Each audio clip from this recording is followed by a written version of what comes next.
பரசுராம பரசுராம ஜமதக்னி ராமா, பரசுராமா பரசுராமா ரேணுகா ராமா.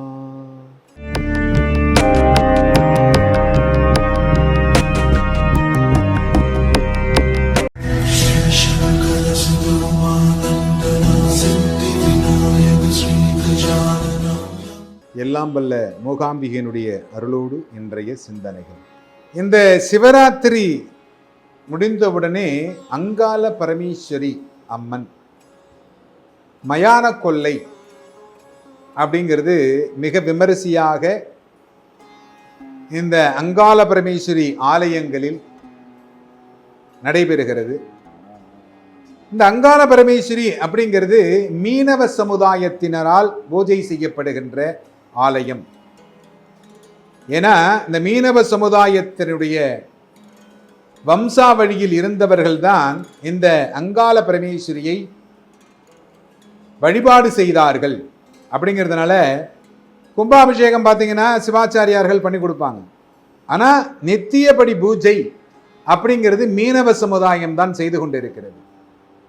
ஏன்னா அனைத்து ஜாதியினரும் அர்ச்சகராகலாம் என்கின்ற ஒரு தத்துவத்தை சொல்லிக் கொண்டு இருக்கிறீர்கள். மீனவ சமுதாயம் மட்டுமே பூஜை பண்ணக்கூடிய ஒரு ஆலயம்னா அது இந்த அங்காள பரமேஸ்வரி அம்மன் ஆலயம். நம்ம கதைக்குள்ளார போவோம். அதாவது பிரம்மா நான்முக கடவுள் அப்படின்னு சொல்லுவாங்க. அவருக்கு முன்னாடி 5 முகம் இருந்தது, சிவபெருமான் மாதிரி. பார்வதி அமர்ந்து கொண்டு தியானத்தில் இருந்தால் அப்பொழுது பிரம்மா வருகிறார். 5 முகத்தை பார்த்தவுடனே சிவபெருமான் தான் வருகிறார் என்று நம்பிக்கையோடு எந்திரித்து நமஸ்கரித்து வணங்குகிற பொழுது பார்த்தால் பிரம்மாவாக இருக்கிறார். சிவபெருமானிடத்திலே சென்று பார்வதி முறையிட்டாள், உங்களை போன்று அவரும் 5 முகம் வைத்துக் கொண்டிருக்கிறார், அதனால் எனக்கு தர்ம சங்கடம் ஆகிவிடுகிறது, இதற்கு ஏதாவது உபாயம் செய்ய வேண்டும். உடனே சிவபெருமான் ஒரு முகத்தை கிள்ளி எரிந்து விட்டதாக புராணங்கள் சொல்லுகிறது. அந்த கோபத்தில் பிரம்மா பார்வதி தேவிக்கு கொடுத்த சாபம்தான் இந்த அங்காள பரமேஸ்வரி. இந்த சாபத்தினால் இந்த அங்காள பரமேஸ்வரி அப்படிங்கிறவ பூமிக்கு வர்றான். பசியால் அலைந்து ரொம்ப கஷ்டப்பட்டு ஒரு நந்தவனத்திற்கு வருகிறாள். அந்த நந்தவனம் அப்படிங்கிறது ஒரு ராஜாவினுடைய கட்டுப்பாட்டில் இருக்கிறது. அங்கே இருக்கக்கூடிய பழங்கள் மலர்கள் இதையெல்லாம் அந்த ராஜா பயன்படுத்தக்கூடிய பொருள். இந்த உள்ளார யாரும் போகக்கூடாது. இதற்கு காவலாளி அப்படிங்கிறது ஒரு மீனவன் பார்த்துக்கிட்டு இருக்கிறான். இந்த அங்காள பரமேஸ்வரி என்ன பண்றான்னா அந்த நந்தவனத்துக்குள்ளார போறான். அப்படி போற பொழுது இந்த காவலன் சொல்றான்,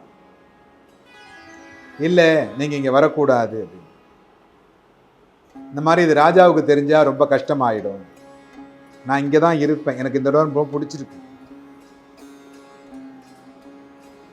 உடனே என்ன பண்றான், ராஜாவுக்கு செய்திகள் அனுப்புறான்.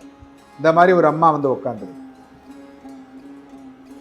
இந்த செய்தி போறதுக்குள்ள பாத்தீங்கன்னா இந்த இடத்துல இந்த அம்மா உட்கார்ந்த இடத்துல புற்று பெருசாகி போய் எல்லாரும் வணங்க வந்து விடுகிறார். மிக பெருசாயிடுச்சு புத்து. ராஜா ஆட்களை அனுப்பி இந்த புத்தை அந்த இடத்துல இருந்து இடிச்சிருப்பா, இடிச்சு எல்லாத்தையும் தூக்கி போட்டுரு அப்படின்னு சொல்றாரு. இந்த மீனவனுக்கு மனசுக்குள் ஏதோ ஒரு பாசம், ஒரு அன்பு. அதனால என்ன பண்ற, இந்த புத்தெல்லாம் இடிக்கிற போது அதுலேருந்து ஒரு படி மண்ணை எடுத்து தன்னுடைய மடியில கட்டி வச்சுக்கிறாங்க. இடிச்சு முடிச்சுட்டு போயிடுறாங்க. போனதுக்கு அப்புறம் இந்த புத்து மண்ணை கொண்டு போய் அங்க வச்சு பூஜை பண்ண ஆரம்பிக்கிறான். திரும்பவும் புற்று உருவாகிறது. திரும்பவும் மக்கள் வர்றாங்க. வருகின்ற பொழுது எல்லோரும் தரிசிக்கிறார்கள். ராஜா திரும்பவும் வந்து இடிக்கிறார். திரும்பவும் வருது. அதன் பிறகுதான் தெரிகிறது இது அங்காள பரமேஸ்வரி என்ற அன்னையினுடைய இடமாக இருக்கிறது. அதன் பிறகு அந்த ராஜா அந்த அங்காள பரமேஸ்வரியிடத்திலே தன்னுடைய தவற்றிற்காக மன்னிப்பு கேட்டு தனக்கு முக்தி அருள வேண்டும் என்று வேண்டிக் கொள்ளுகிறார். அன்று முதல் அந்த மீனவ சமுதாயத்தைச் சேர்ந்த அவர் அந்த அங்காள பரமேஸ்வரியை வழிபாடு செய்து அந்த அங்காள பரமேஸ்வரியே இந்த வழிபாட்டு முறைகளை இவருக்கு தர்மமான முறையில் எப்படி செய்ய வேண்டும் என்பதை சொல்லிக் கொடுத்து அதன் மூலமாக அவர்கள் இந்த சமுதாயத்தில் இருக்கக்கூடியவர்கள் இந்த அம்மனை வழிபாடு செய்கிறார்கள். அன்றைய தினம் இந்த அங்காள பரமேஸ்வரிக்கு, அதாவது சுடலை ஆடி அப்படின்னு சொல்லுவாங்க, அந்த அம்பாள் சுடலையில் வாழக்கூடியவள் அப்படின்னு கூட சொல்லுவாங்க.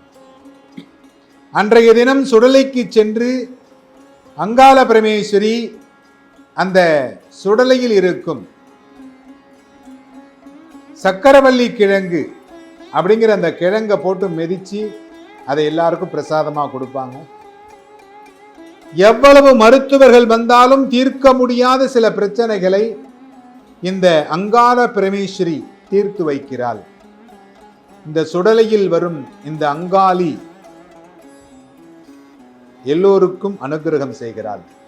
அப்படிப்பட்ட இந்த அங்காள பரமேஸ்வரியை இந்த அமாவாசை தினத்தன்று அனைவரும் வழிபாடு செய்து அம்பாளுடைய அருளுக்கு பாத்திரமாகுமாறு அன்புடன் வேண்டிக் கொள்கிறோம். எல்லோரும் இன்புற்றிருக்க சுவாமிநாத சுவாமியை பிரார்த்தனை செய்கிறேன்.